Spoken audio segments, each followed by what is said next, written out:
Here's something disgusting. There's a guy from Pennsylvania who opened a restaurant and he's been serving his customers tarantulas. And his name is Josh Balz. Also, my name is Cheyenne, and you are listening to the Alternative Route Podcast. Keep me by your bedside. You told me of your darkest days. The reflection in my glass eyes just find me out and say.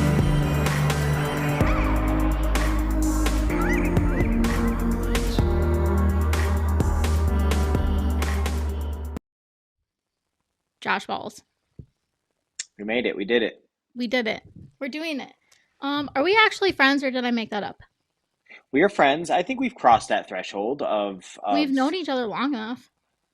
so here's a big one, and if a lot of people won't know this, is like if I don't know your name, that's the tipping point.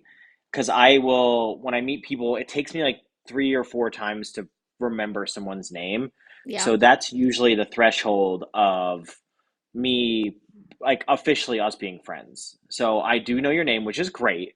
It's Frank. I would hope Um, so. It is not Frank. What are you talking about? no, but that's usually the threshold of like officially friends. But I mean, I'm like one of those people that like I will, if you came up to me and were like, "Hey, Josh," I'd be like, "Hey, how are you? How have you been?" Like I meet so many people all the time that, Yeah. everybody's my friend and I treat everybody like they are my friend. So even if we aren't friends or are friends, I'm going to treat you like you're my friend regardless. But yes, we are friends.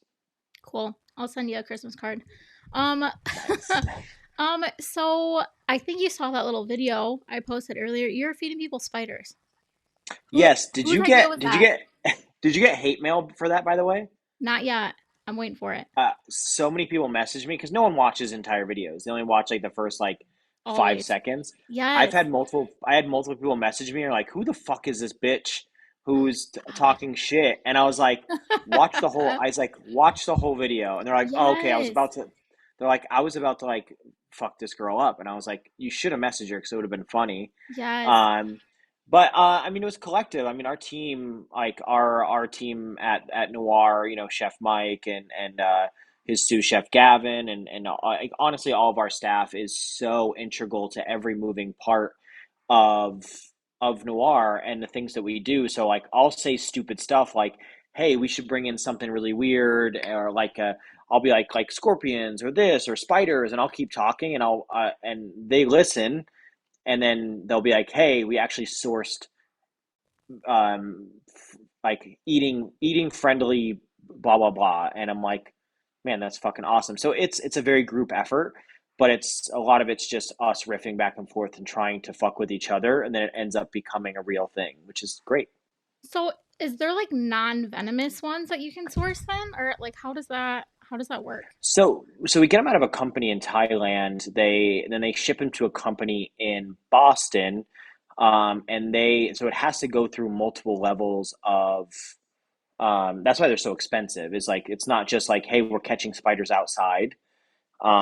They go through a process of venomization and making sure there's no thing like they're not infected and they're not this and they're this. But then we also like on top of it, we deep fry them so it kills anything else that even if we thought there was something weird, like they basically taste like tempura. I don't know if you've ever had tempura before, like shrimp tempura, or it's basically I just am like I am the crispy. like most pick I'm not really picky, but I'm not an exotic food person at all.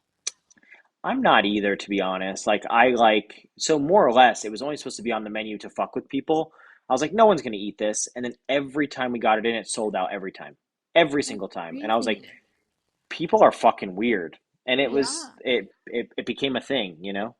And you guys have other you do have scorpions, right? Or did I Yep, did so I we make that up? do, no, you're right. We have scorpions, we have crickets, like stuff like that. So scorpions, they come on our deviled eggs. There'll be a deviled eggs platter and there'll be a little scorpion on top. And it's very good. Actually, scorpion and crickets are great. Really? Yep. I Tastes like peanuts. I'm gonna take your word for it. I've been there multiple times, and I will say something that you are very good at. I'm gonna give you a compliment. Something that you're super good at is creating an experience for your consumers, like amongst like across all of your businesses, even when you play, like live, like, with strange kids or whatever, like you're very good at creating like an atmosphere and an experience, which I think is super important.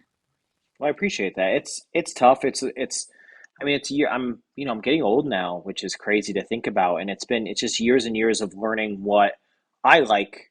It's honestly it's super selfish. Like everything that I do or create is just something that I want to be a part of. It's like, oh, if I went to a restaurant, I would want it to be like this. If I went to a Right. store, I would want it to be like this. If I went to a cafe.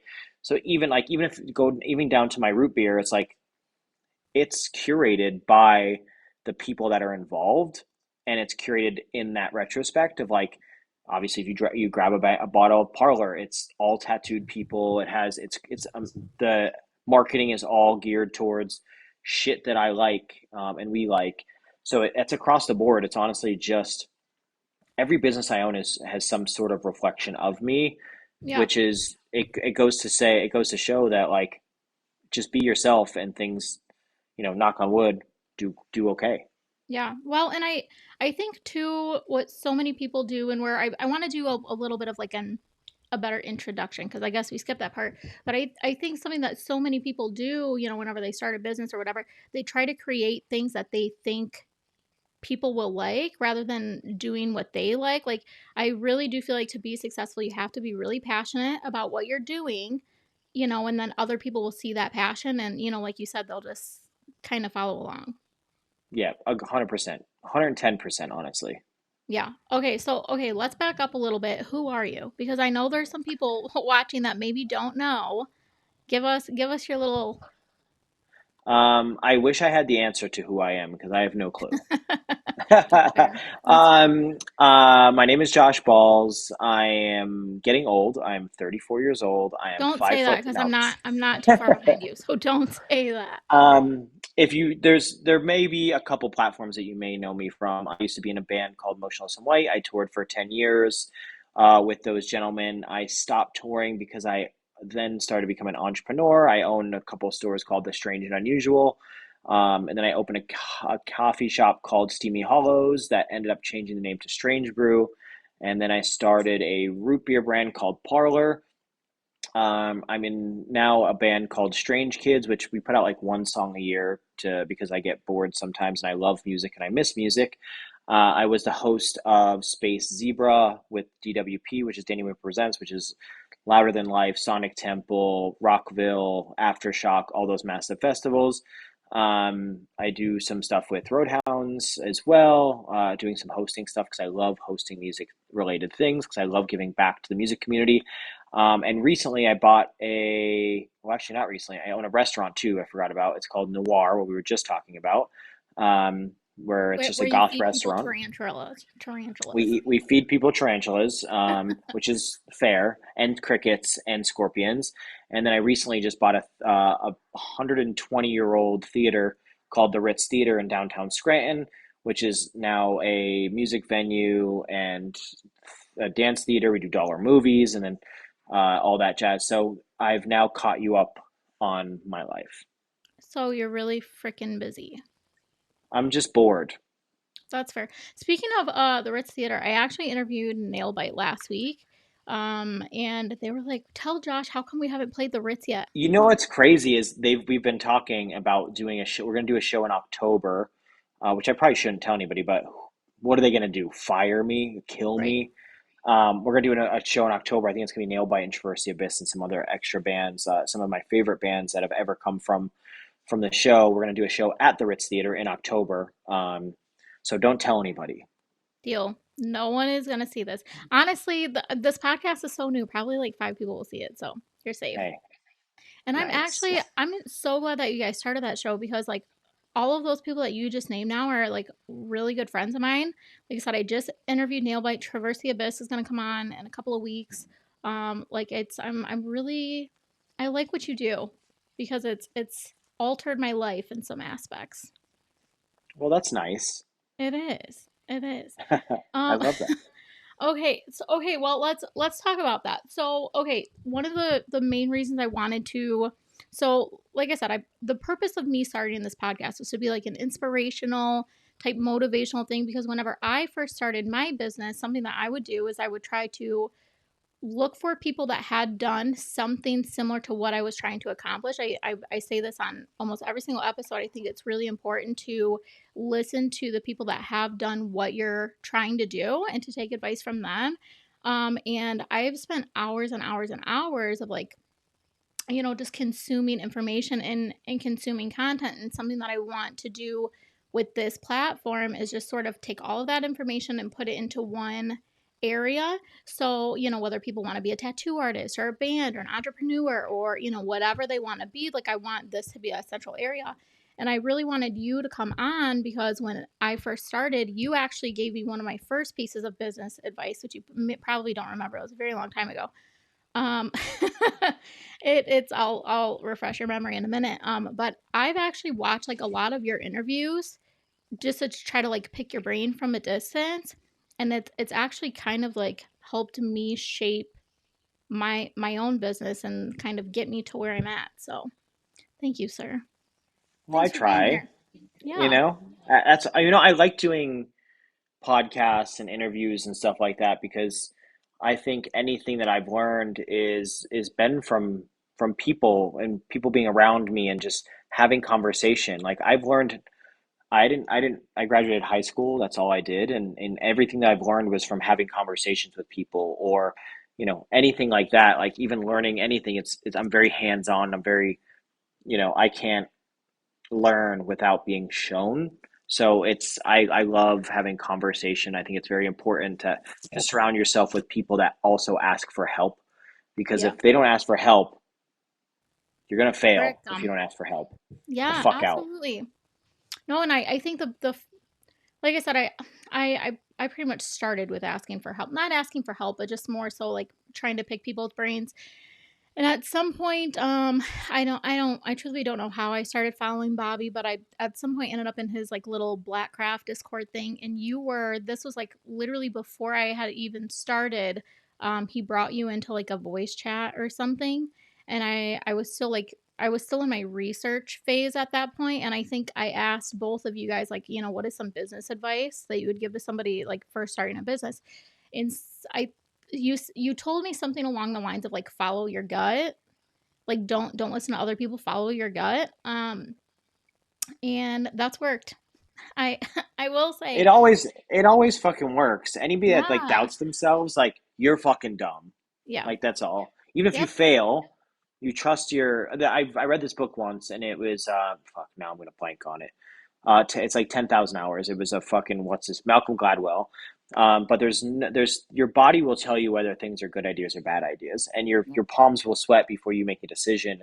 There's a lot of things that can be taught to yourself. It's like, but if you don't make bad decisions, then the good decisions don't feel as good. It's like right. having bad days and good days. If you have a million good days, that's why I'll never live in California. Every day is so great. How do you feel anything? Is Like it you need great shitty there? days. I I feel mean, like I I don't would hate it know. there. Isn't it like always sunny? It's always sunny and perfect and 72 degrees. Like fuck See, that. that's not my vibe. I I like like I like I have so many trees. Like I'm literally staring at a blanket of trees that in the fall they turn into the most beautiful thing that you've ever seen in your life. So I would not. I see, do hate being fucking cold. I hate being cold, yeah.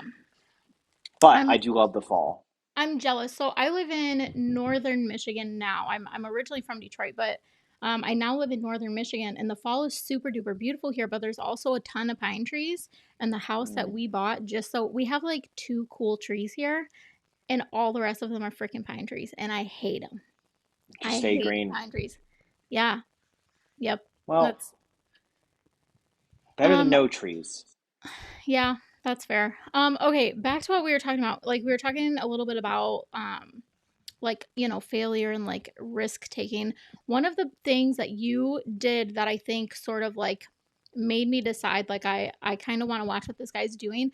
You took a really big risk in my opinion.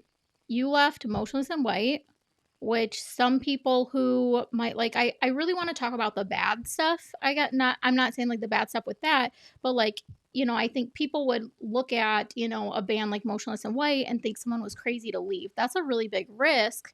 I think that's a very respectful risk. Like what made you decide to leave? It just became a business and not a business that I felt like I was involved correctly in. If that sounds interesting, it's like I feel like I was in a business that was being ran by none of us. Yeah. Like I felt like at some point I felt like an employee, and the people that were running the business were not us. And I tried to, regain control, and I think that, that made me and Chris butt heads, and it's fine, and it became a thing where it's like I think he thought I wanted to take over the band, where realistically I just wanted to just be more involved in what was going on, and then we got in these big arguments, and then it just became a thing where I was just like I have so many great things happening outside the band. It was either go 100% in the Motionless route and figure out how to navigate what was and what was going to always be Motionless and White, or do I take a step away and become the entrepreneur that I was already kind of engraving into and moving forward into? So it was just kind of fate. And then one day I just called Chris and I was just like, "Hey, I'm just done." And that was it. It was literally one day I picked up the phone. I was just like, there was no extra thought. It was one day I figured I was like, I'd rather be home than on tour.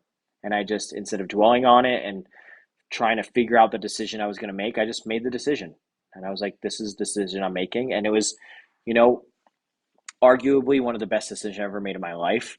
I do miss playing. I love playing on stage. I would love to play with them again. I just would never tour again, ever. I don't think if it was, I would do like weekend runs, but um, yeah, I do miss playing, but I do love my life now. So You followed I your think gut.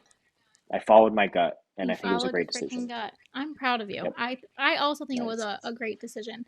Um okay, so you mentioned being on tour. Firstly, I absolutely would hate that. I don't tour. I'm not a musician. But even like the traveling for like vendor crap and stuff that I have to do, like my first year, I did probably 30 shows in my first year and I hated my life. I hated every aspect of my life. This year I knocked it down to like 5 or 6, which I'm 5 or 6 big ones, which I'm content with. But is Strange Kids never gonna tour? That's honestly my favorite project that you've ever done. It would have to be correct. Like if like Avenged Sevenfold was like, "Hey, we want you to come out on tour," or something where it's like I know it's not going to be me playing to the small shitty Yeah. like rinky-dink hallway in a VFW in Northern Dakota. Like I can't do that anymore. As I know how fun it is, and I would love to do something like that. I think if it would have to be like a phone call. Like if Ronnie called me and was like, "Hey, do you want to just come play this fucking arena tour?" I'd be like, yes, yes, I do. I will figure it out. I will put someone in my place at home, and I will go out on the road for a few weeks. Yeah. That's Because fair. why not? Who gives a Why fuck? not? Do it. Um okay, let's back up a little bit. Earlier I mentioned the hard stuff. I really want to talk about the hard stuff because so many people look at, they might look at a person like you and just think he's got life figured out. Tell me about the hard stuff. Every All day of is it. the hard stuff. Waking up. Have you woke up before? Yeah. It It's sucks. terrible. It freaking Um, sucks. every day in my life, I deal with the hardest shit, which is employees, taxes, fucking booking shows, inventory.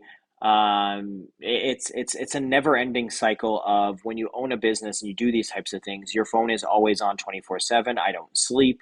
I don't sleep well.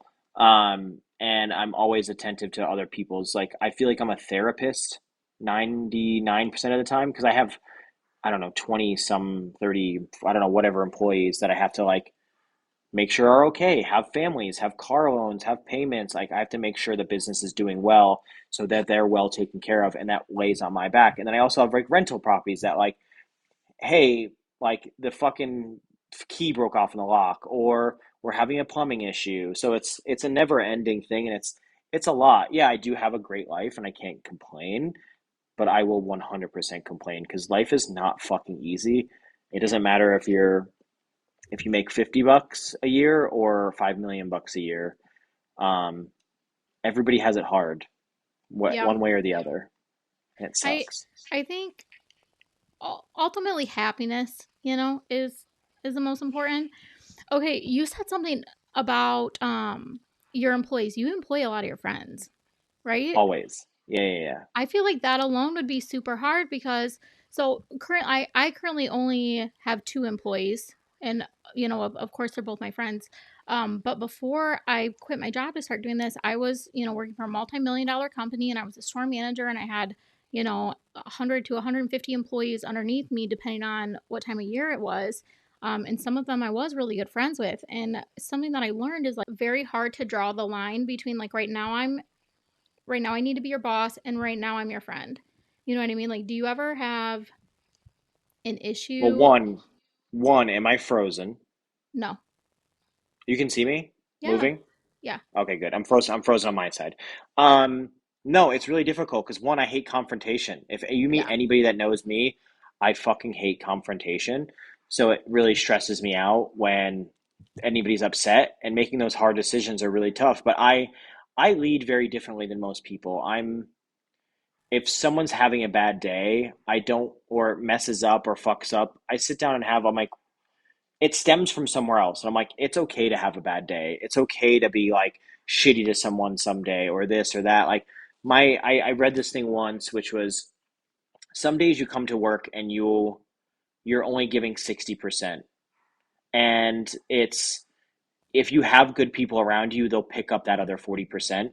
But you also have to know, if you come to work and you see one of your friends or or whatever, giving 80%, you have to make up for that 20%. So it's all about the Yeah. people that are around them also. But I have a great group of people around me at all times. Everyone's like, how do you do it all the time? And it's the people around me. So it's a very difficult, it's muddied waters when you hire your friends, but you just have to hire ones that are passionate about the things that you're also passionate about. You Yeah, can't just that's so hire friends to important. hire friends because they Right. won't give a fuck.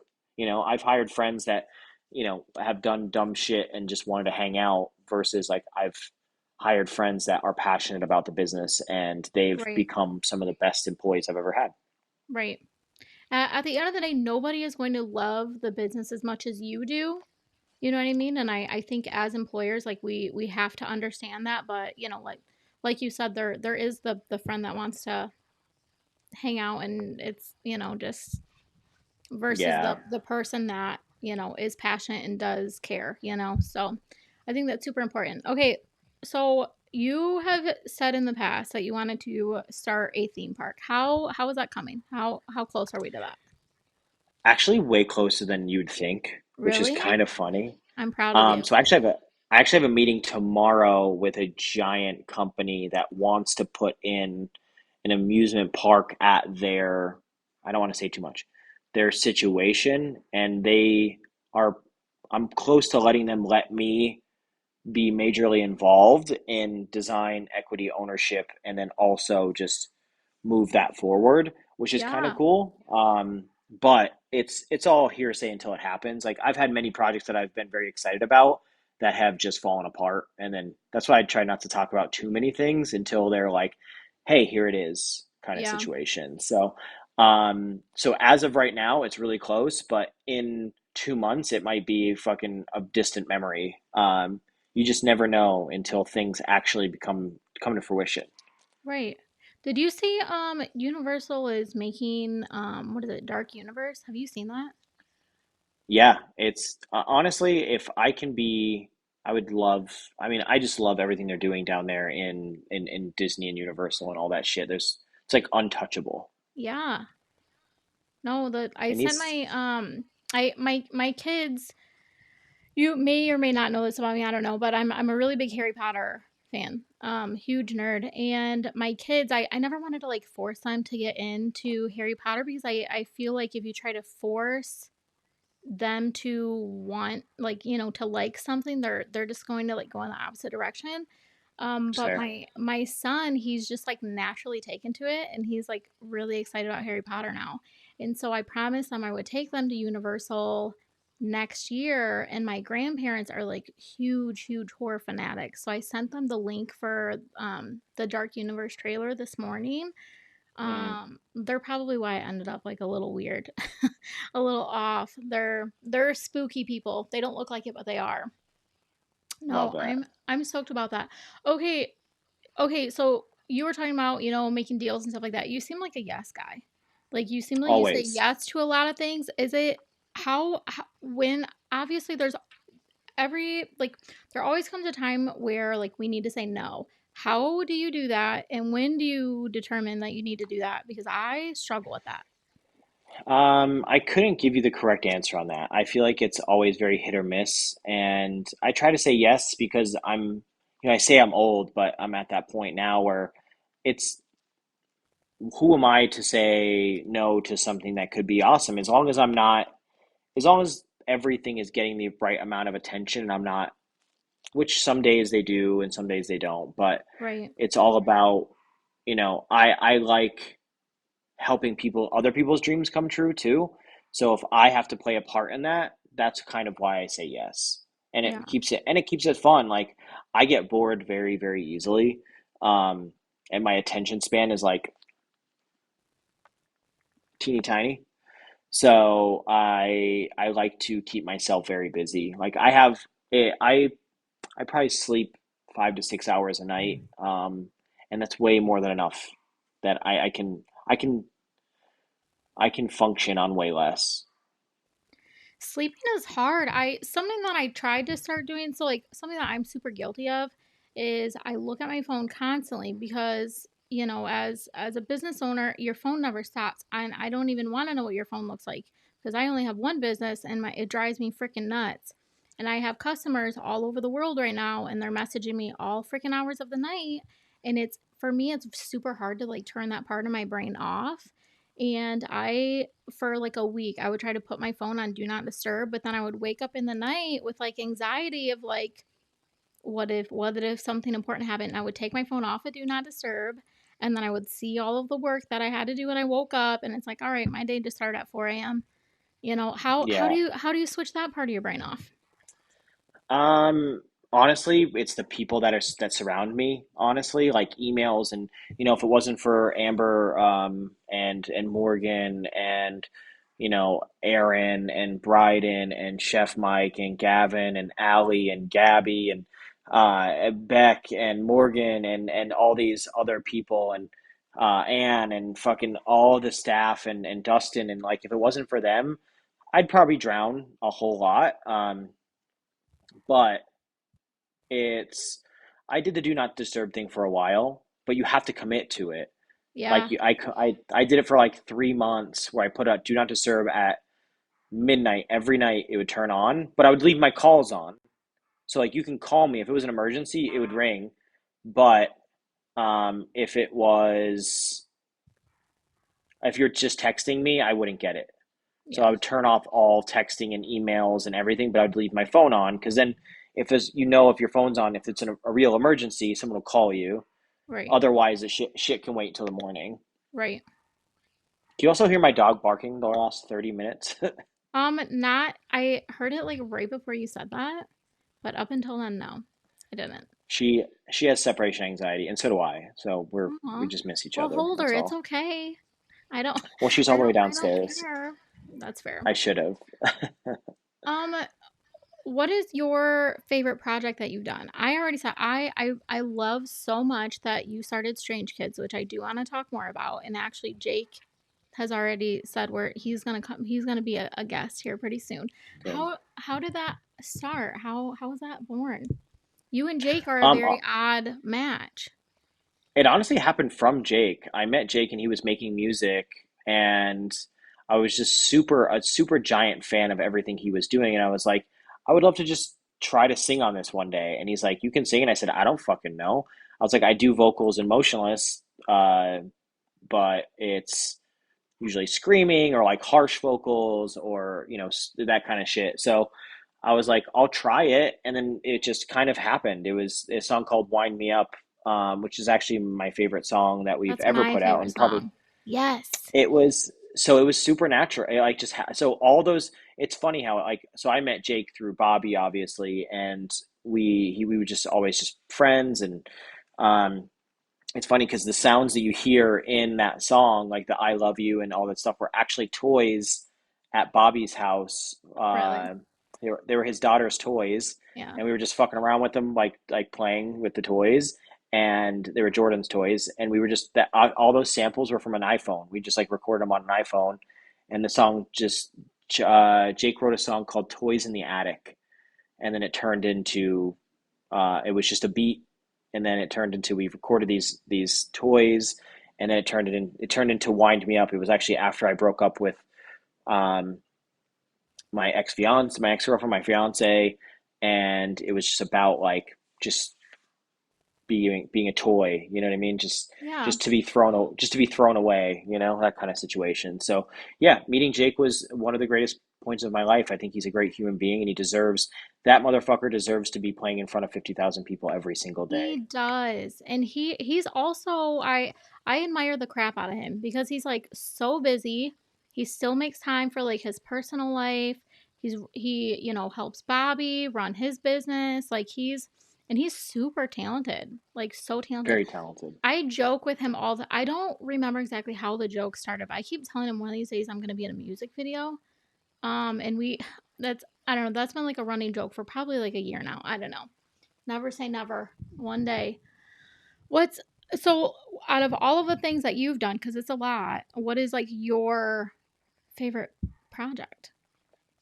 I think honestly, this is gonna sound strange, but I really think it is Motionless. I've done some great things, but it's weird because I don't know what would have happened if I wasn't in Motionless. But a Right. lot of the things that I have in my life have stemmed from the things that I've learned. I was 16 when I joined that band. You know what I mean? So I learned how to Yeah. talk to people. I met people. I toured and I learned how to just network correctly. Um, and it was just super important to me to learn all those things as a kid. And obviously, playing on stage was so wonderful.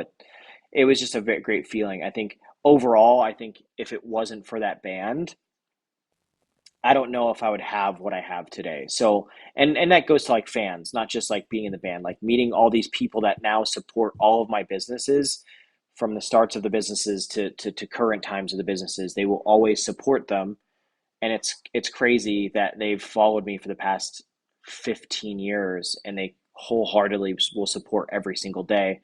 um, the Strange and Unusual will always be my baby. Um, I love it so much because it's just an extension of who I am. It definitely needs more of my attention, and I hope in the next like upcoming months it really gets my attention and really gets to evolve into what it's always wanted to be. Um, so yeah, I think Motionless and Strange are kind of my like nest egg, and then everything has blossomed from those. Yeah. If someone were to look at you and say like I want to do what this guy has done in some aspect, whether it's like being a musician or a business owner, what advice would you give to them besides follow your gut? We got that out of the way. Um, it's tough because it's a lot of trial and tribulation and a lot of sadness and a lot of depression and a lot of this, but there's a lot of excitement and there's a lot of stuff. So it's not just follow your guts. It just do it. There's no one stopping you from doing it. People are like, well, I don't have money. Like right now, I don't have fucking money. I just spent $2+ million on a fucking building. I'm broke as Yeah. fuck. Yep. Like, and I own rental properties. I do this stuff, and I only take those chances because someone has been like, hey, I think you can do this. And I was like, well, let me try and figure it out. And then I would just let it happen naturally. And so it's super cliche, but just, honestly taking that step forward. If you don't take that first step, you're just going to stand still, which is Right. super cliche, but that's it. Like, at least, if you want to start a business, make a website, you know, Right. just start there. Or if you want to start a t-shirt business, print some t-shirts, make some designs. Like, if then go to easiest thing is go to these fairs and these the craft fairs and stuff and try it out. It costs, some craft fairs are $25 to go to enter into. Some are $200. Like, take the chance and just go, because if you don't, then you'll never know. I mean, even if you fail, if you have to, if you get one coffee a day for a year from Starbucks, let's say it's $5 a day. 5 times 7 is what? What is that fucking math? So I don't sound stupid. 5 times 5 is 25. For 35. sure. I 35. was close. I said So 40. I was close. so 35 dollars a week for 52 weeks. That's a lot of money. So if you Yeah. just cut, I'm not saying cut coffee because just drink coffee, but I'm saying if you can, you know, put $5 away somewhere for a little bit, like, which is tough. Some people live day to day, and I understand that. Um, but invest in yourself. When Motionless first started, we didn't have money to print T-shirts. We would go to Joanne Fabrics, buy black T-shirts and bleach, and write Motionless in white in bleach on shirts, wash them, and then sell them. And then we'd take that money that we sold and then paid to print T-shirts. So when I started the Strange and Unusual, I used to dumpster dive for stuff that was in dumpsters, like display cases. I would go on Facebook Marketplace and just look up free and take free stuff. Anything. Like, there's definitely ways. It's just, don't be fucking lazy about it, and Yeah. also don't kill yourself over it either. Right. Um, Well, and I yeah. mean, everything pretty much that you're saying, like you said earlier, like if you're passionate about something, people will see that and they will follow. I think like in the year of 2023, it's easy. Is that, or no, we're in 2024. 24. Yeah, close Whoops. enough. Okay.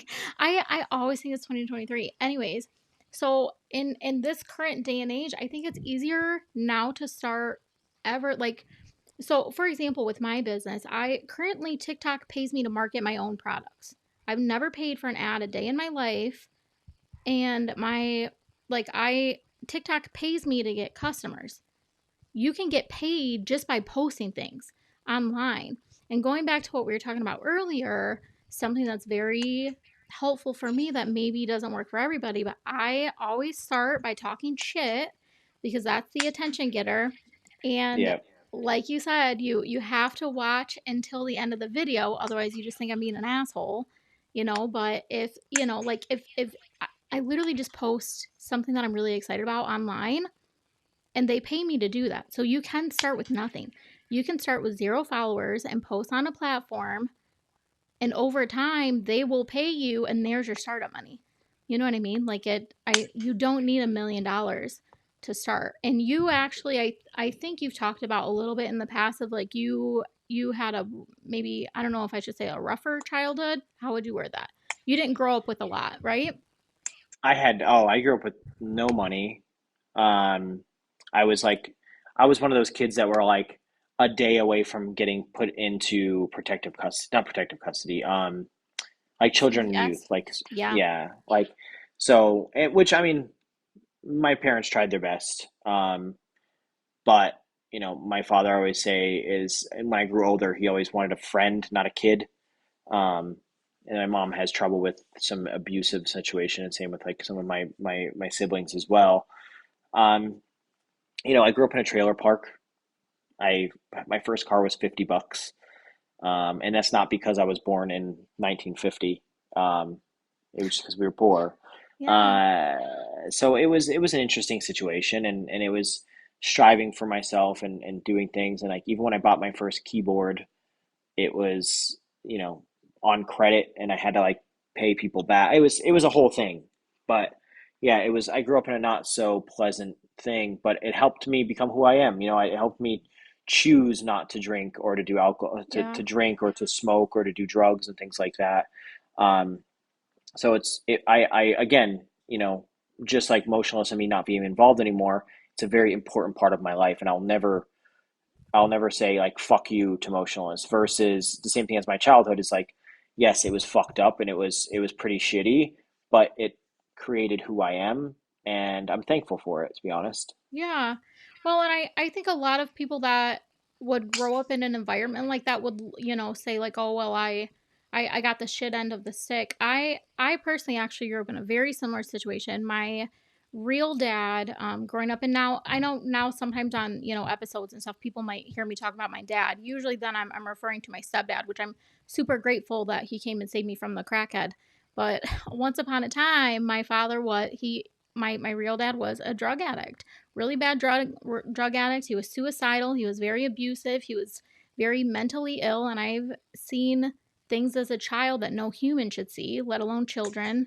And my family was super poor growing up. We lived off of food stamps and welfare and, whatever. Yeah, yeah, And I, yeah, I yeah. think a person in that situation, you can usually people go one of two ways with it. You either learn from it and that teaches you what not to be, or you go the opposite direction and you end up that way, 100%.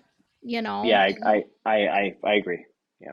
yeah, like in for me, I'm not super straight edge. I maybe told you this one time. I will drink in a social setting just because I get so bad, like social anxiety, like super duper bad. Yeah. But outside of that, I don't smoke. I don't drink. I don't do drugs. I literally do nothing. I work now. That's my outlet is working. But Yeah, it's a tough one. I mean, I like being I always tell Bobby all the time, I'm like, I'm gonna smoke pot with you one day. And he's like, yes. He's like, but yeah, I mean, it just is what it is. I mean, I've watched people overdose in front of me. I've watched people do fucking crack. Seen people snort lines off tables. I've seen people do heroin. Like, it's just I chose that, and I deal a lot of that with like my friends growing up. Is like they gave me an outlet to hang out with, and then music. Obviously, at such a young age, I was a teenager when I started playing in bands, and usually you would think like rock and roll means like drinking and drugs, and it was just like honestly, I just liked to skateboard and play music, and that was kind of it. And it was, and it's I live a very grateful life. I get to paint my house black. I get to drive the cars I want to drive. I get to own a church. I get to own a theater and a fucking weirdo store, and um, I get to do whatever the fuck I want, and no one's gonna stop me because no one gives a fuck about what I do, and I think it's great. okay, I'm so jealous that you have a black house because I recently bought so my whenever we moved into our house, like the whole thing had to be completely gutted, like down pretty much down to the studs. We renovated the whole entire thing. And this year we've been working on the outside a lot. And I did not know that you cannot paint vinyl siding black. We have vinyl siding. So Who said you can't? you can't. Google Why? it. Look it up. So you can't paint vinyl siding a darker shade than its original color because the sun will warp the siding and your house will literally look like it melted, like the whole thing caught on fire. And I didn't know that. So I went out and I spent almost $1,000 in black paint. Luckily, we have a small house. It could have been much worse. But I went out, I spent about $1,000 on black paint. I got home and I'm like looking at, videos of black houses or whatever. And that's when I discovered you can't do it. You will ruin the whole entire house. And for me to I feel like redo, that's look, trash. Fuck that. no, look it up. And I so, will. and whenever we, went there, like we didn't buy like a stock color, like we had to mix it or whatever. So I couldn't return any of it. So now I have like $1,000 with the black paint. So we ended up painting our house white. My whole house is white and black, the inside and out, whatever. I've got a lot more black inside than I do outside. But yeah, we had to settle on like white with black trim because you can't paint vinyl siding. I You're was a pissed. poser. I'm a poser. You're a poser. I have a black shed now. I have a black shed Nice. and I'm saving the paint. I decided so like I live in a I guess like we live in a vacation town. It's like super dead 90% of the year, but then during the summer it gets like crazy packed. It's obnoxious. But because we live in a vacation town, all of the property around here, especially like anything like commercial, is super expensive. Like they want storefront prices for everything, and I don't want to pay for a storefront in a vacation town because I don't need a storefront. Yeah. So I've decided I'm just going to build a building. We're in the process of buying the land next to us so that I can put a building over there, and I'm just saving the black paint for that. Smart. Look at Yeah. that. Being resourceful. I'm doing what I can. Um okay, I'm gonna ask you two more questions and then I'll let you go because I think it's definitely been more than 30 minutes. Um who who is who is like one of your biggest sources of inspiration that maybe you would like to see on this podcast? Bobby Shabinsky. He's he's already coming on. See, all right, hey, my prayers have been answered. Yeah, you if you want to I watch. honestly, it's always my friends. It'll Yeah. always and always be my friends because they inspire me to be like, all right, we're the same human beings, and I love watching my friends succeed, and they inspire me to be like and motivate me to do the best fucking things that I can. So I truthfully say that, not as like just to be fun, but like, Bobby's been my friend for fucking 10 plus years, and he inspires me every day, and I hope I do the same to him. Yeah. Um, and I mean, it's tough. It's interesting. I stay in a bubble, and I kind of I just look forward all the time, so I don't really smell the roses or see what the fuck's going around. But yeah, I mean, he's a giant piece of inspiration for me. I'm trying to think who else would be. I don't really give a fuck about anybody else. No, I Nah. I love Bobby. He's great, and again, like I said earlier, he was one of the first people that I started watching. Um, and it's I you would think he and I'm my business will never even come close to being compared to his, but he also has all alternative kid stuff. So when I started doing this, I was like, he whatever. I don't know if he's gonna like this, but he has been probably one of my biggest supporters, and he has been like the most helpful human on the face of the planet. He motivated me to do this. This was not on my list of things to do. He texted me and said, hey, do this podcast. It was actually right after I was on his podcast.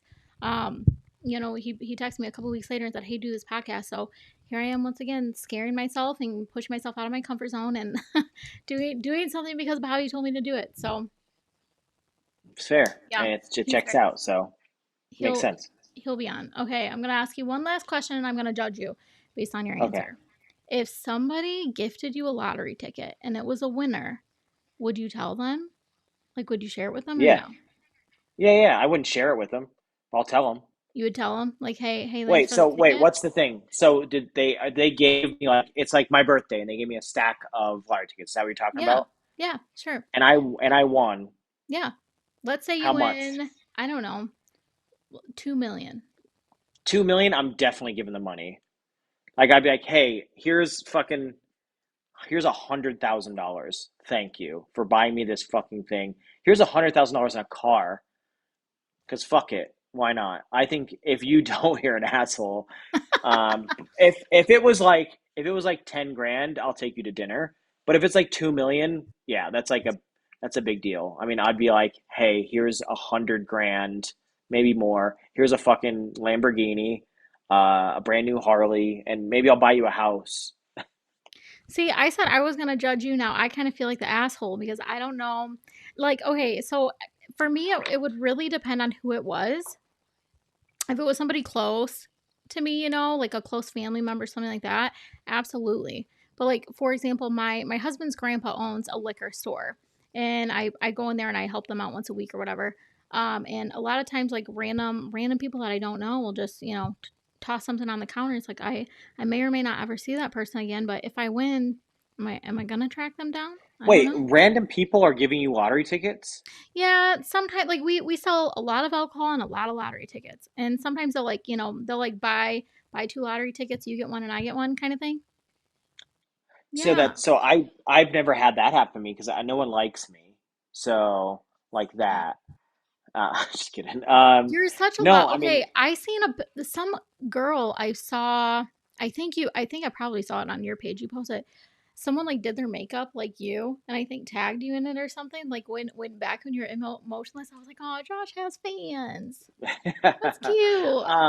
no, I think I would if I didn't know them and I didn't know how to find them. Sure, I'm taking the money and putting it in my fucking pocket.